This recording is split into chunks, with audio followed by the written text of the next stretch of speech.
Live from the One Button Studio, I'm Aaron Mansour, Bryce Weitholtz, I'm Michael Vetter, and we are between the 20s. How are you doing today, Amir? Let's start with you. Oh, I'm feeling good. Home stretch of the NFL season right here, coming up to week 14. First game of this weekend slate, starting off with Cowboys-Bears. Looking forward to it. Going to be a good game. You got some real playoff contention stuff brewing. Just look at the NFC West. Two best teams in the NFC, arguably. Both in the same division, Seahawks, Niners. Right now, Seahawks are the top seed in the NFC. And if you check the playoff prediction video, I believe somebody said Seahawks. Hey, I'm projecting the San Francisco Niners to win in the rematch, which will put them back in the driver's seat in that division. If they don't lose before then. It's provided they don't lose before then, yes. Same thing with the Seahawks, though. But also in that division, the Rams, only one game out of the 6th seed, so maybe they're making a bit of a run after the Vikings lost, of course, to Seattle last Monday night. So maybe the Rams have a shot. Corrected all the issues last week against the Cardinals. They looked terrible against the Ravens. Bring in a different bird. All you need. I know. Little bird humor. Very good. Very good. And we brought in the bird last week because it was Thanksgiving. We did. Well, you cooked that bird. Anyway, we have a debate show coming at you today. We're a very interesting show. Kind of looking forward to the off season. Yeah. We're talking about quarterbacks and where we think a certain group of quarterbacks is going to go. With that, we've named 4 here. We'll go one by one, and Amir, that's this side, and Bryce are going to be debating where they think these QBs will end up next year. With that, we have our first quarterback, former MVP, Cam Newton. Amir, where do you see Cam winding up when it's all said and done at the beginning of the 2020 season? Yeah, I think Cam, still a clearly legitimate NFL quarterback. He's been struggling with injuries, but I still think he's good. I mean, we're only 3-4 years removed from an MVP, 15-1 season with a Super Bowl appearance at the end, and very close to winning that Super Bowl. So I think Cam still has a lot left in the tank. And I think he's going to end up on the Bears next year. I know that's a pretty common opinion. A lot of people are saying that he'll fit in well with the Bears, and I agree with that defense. Matt Nagy will definitely scheme him as Cam Newton into the offense pretty well. And I think he fits pretty well with their receivers and that just offense in general. So I think Cam Newton's going to be in Chicago with us next season. I have to agree with you with the Chicago Bears. I think it just comes down to what each team is looking for. If you're looking at the teams that need quarterbacks or we think are going to need quarterbacks, it's going to be roughly 6 teams. Of all of them, the one that's by far the closest to contention is the Chicago Bears. That defense is unbelievable. Cam Newton, the only one really, except for certain individual stints with at least an elongated playoff resume, as well as an MVP. So Cam Newton, much better than Mitchell Trubisky. He, once again, turns the Bears into a contender. So that's what the Bears are going to look for. They're not necessarily looking for a project here. They are a playoff caliber team, or at least they should be, with a good guy under center. Cam Newton could be that solution even to 30, 31. Not that it matters because I am the moderator, but my opinion is the Chargers. Shout out to the Boomer and Geo show. Boomer raised a very good point. Chargers head into a new stadium. They need to get that fan base going. They need to get some real what? You want to know how they do that?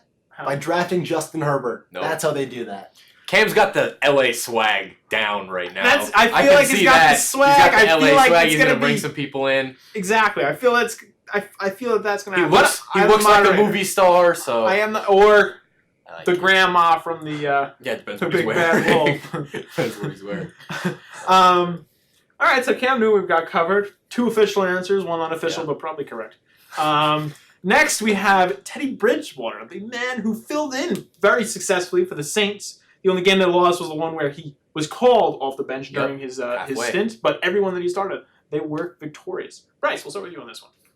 I'm going to go to Tampa Bay Buccaneers. This is, again, assuming Jameis Winston leaves the team. That's the overarching belief here. He's actually later on in this list in the show. Spoiled it. Well, sorry. But assuming Jameis Winston is gone, I think Teddy Bridgewater is going to go there. Teddy Bridgewater looked fantastic in the 5 weeks that he covered for Drew Brees when Drew Brees was out with a thumb injury. He is a former All-Pro in 2015 with the Vikings. Bruce Arians runs a tight ship. He brings no concerns from any kind of outside. Tireless worker. He's very good. And you got Chris Godwin, Mike Evans out there. He's a great fit with both of them. Good O.J. Howard. And O.J. Howard. Can't forget him. Oh, man. I think he's going to gel very well with Bruce Arians. Bruce Arians is a no-nonsense kind of guy. To me, it just makes too much sense. Yeah, that's a good idea. Teddy Bridgewater really fills in this Bucs team. They seem to be just a quarterback away from really contending. Their defense has been much better this season, and obviously their offensive weapons, as Bryce has said, are pretty much elite. Some of the best offensive weapons in the NFL. But I think for Teddy Bridgewater, I'm gonna put him on. Oh man, I think I'm gonna put him on the Bengals moving forward. I think the Bengals are gonna be looking for fresh start. Of course, they need a young quarterback. Teddy Bridgewater is, even though it feels like he's been in the league for a while, he's still a young quarterback. I think just they got to move forward with Zach Taylor, their new head coach, and I don't think Ryan Finley's the answer. I don't think they think Ryan Finley's the answer. And with Andy Dalton leaving, most likely in free agency after this year, they'll have a vacuum at quarterback. So I like Teddy Bridgewater to slide into the Bengals moving forward. I don't know how good they'll be next year, but maybe Joe Mixon takes another step along with Teddy Bridgewater. So going with the Bengals for Teddy Bridgewater. Very interesting take. I like both of them. I like both takes. I don't know if my own opinion on this one. I'm not as incensed by it. Next, we have Marcus Mariota, though, who's lost his job to Ryan Tannehill in Tennessee. Always a bad spot to be in. But who do we think is going to take Ryan? Not Ryan Tannehill. Marcus Mariota. Marcus Mariota, I think, is going to go to the team that was just mentioned by Bryce. I think he's going to the Bucs.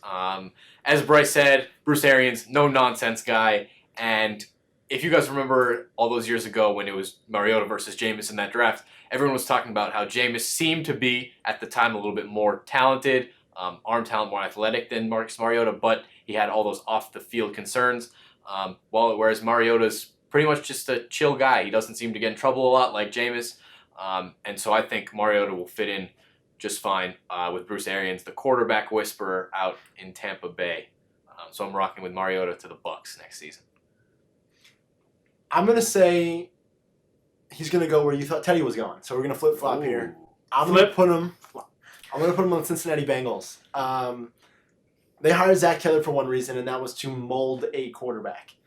Now, the one issue I'm going to have with this is, are they going to just draft Joe Burrow and run with that? Yeah. They probably should. But as we all know, the Bengals are a highly conservative team. They might go ahead and get Marcus Mariota, even just as a bridge, in order to get Joe Burrow what he needs for another year or two. That being said, he could be a reclamation project. Zach Taylor is of the Sean McVay tutelage out in LA. Another quarterback whisperer. I think he's a good fit there because Zach Taylor's been fairly innovative with what he has. Plus, you're looking at teams starting from the bottom up. AJ Green's most likely gone after the season. Yeah. They'll have Tyler Boyd. They'll have Joe Mixon. Has he been here? But no, that's true. Has he arrived? Yeah, No, that's I don't fair. But Marcus Mariota, I think, is going to slide in with Zach Taylor. I think Zach Taylor can, like a bad relationship, can try and fix him. Okay. Oh, man. Nice take, B. Nice Thanks. take. So we have one quarterback left on the list. Jameis Winston. Amir? No, it just went on. I just Let's went. go with Bryce. Well, I feel like Bryce just spoke, so it's tough. This is going to be... I'm going to cheat. It's going to be one of these two teams, depending on which one elects to go with the new quarterback. So I don't know which. Panthers or Raiders. One of them will. I don't know if the new coach coming into Carolina is going to have Kyle Allen as the successor or Will Grier, who they drafted in the third round, 100th overall. And Derek Carr, we know there's a little bit of a rift with him and John Gruden in Oakland, or at least a supposed. Amir and I were uninformed about this one. I buy B because B predicted that James Conner was not going to play Tuesday? Tuesday, and come Sunday. Come Sunday, James Conner did not play. So I trust B's takes, but I have not heard this piece of information. So, if Derek Carr is not the solution, I could see Jameis going there. If I was a betting man, my money would be on the Panthers, simply because the Panthers are not going to have a high enough pick to really go out and get a Tua or a Herbert or a Burrow. It'll be a little bit lower, maybe in that kind of Jacob Eason, Sam Ehlinger kind of range, which I'm not sure if they're franchise. Yeah. They could try and go get Jameis Winston, find a coach that fits him. Plus, you're always looking at an in-division movement here, and he might be feeling shafted by the Buccaneers by that time. He's been shafting the Buccaneers, so maybe they got to get him back That's true. For all these years. But for famous Jameis, I think it's tough to predict anyone going to the Panthers right now. You just don't know who their coach is going to be moving forward. I think if they stick within their organization already, I think they will probably stick with either Kyle Allen or Will Grier. If they stick with an in-person or in-franchise guy to be their next coach. So with those questions, I think I'm actually going to roll with the Miami Dolphins. They're going to go grab famous Jameis. Staying down in Florida, moving to South Beach, in my opinion. It's great for him. Yeah. It's great for him. Who knows what's going to happen? These Miami can't be much worse than they are already. It doesn't look like Josh Rosen's their future, and of course Ryan Fitzpatrick's the all-world journeyman quarterback for forever now. Ouch. It's magic. Yeah. And just in terms of the Raiders, it's a good call, but I do think that Derek Carr is going to be there next year. I think he's staying at least another year, and we'll see how he does. I think he's gotten the benefit of the doubt with his play so far this year. He's been pretty solid. So, yeah, I'm predicting famous Jameis is going down to Miami. That's my pick. And, of course, all of this can change come draft time. Of course. Come draft time, you could have Joe Burrow, Tua Tagovailoa, and Justin Herbert, the top 3 quarterbacks. They could each go to, let's say, the Bears, the Bucks, and the Bengals. And then who knows what. Just wasted the last 15 minutes? Yep. Yes. But So, I do in have a April, this take. video I do could have be a take on completely- Jameis Winston. Oh, let's get Oh, it. boy. Jameis Winston, I think, will go to the Bengals. I feel like the raw talent is there as a quarterback. He has to watch out for the turnovers. I think that needs a whisperer. I think Zach Taylor is that whisperer. Well, if you're Yeah, Zach Taylor, they're likely going to have, unless they somehow win out, they're likely going to have a top 3 selection, most likely the first overall selection. Would you rather have Jameis Winston and draft Chase Young? That's what's Or tough. would you rather have Joe Burrow? That's what's All tough. right, who knows? I think I'd rather have Joe Burrow. I don't know. They maybe their draft pick might not be as high as we thought. They did beat the Jets this week. They're going to be moving that momentum forward. They're playing the Browns, who stink pretty much, unfortunately for my fantasy team. But maybe the Bengals are winning more than 2 games this season. Who knows? Do you hear that in the distance? No. It's the Browns hype train. It is way gone. Oh, man. It is way gone. Crashed and burned on fire right now. Oh man. And we also have to wonder, where's Tua going to go? Yeah, with that injury, he might not even go into this year's draft. He might not even declare. He hasn't confirmed or denied. Who knows? Maybe he I still sticks think out he's sticks it going. out another year. I still think he's going. There's no way he's not going to go. And another piece we totally overlooked on this debate show prep, which I think is fair because it's not a debate, it's going to happen. Tom Brady to Tennessee. Could happen. Could happen. Could happen. You never know. Mike Vrabel, their boys. Tom Brady, Mike Vrabel. Jared Stidham Teammate. is the answer in Foxborough. Tua Tagovailoa. Oh, please no. Please don't. Dynasty. If Jacob Eason Yes, goes sir. to the Patriots, if Jacob Eason goes to the Patriots, I'm gonna be so sad. So sad. We're gonna get Trevor Lawrence next year. I'm gonna stop watching football. And with that, we've completed our Where Are These QBs Going debate. We will see you next time.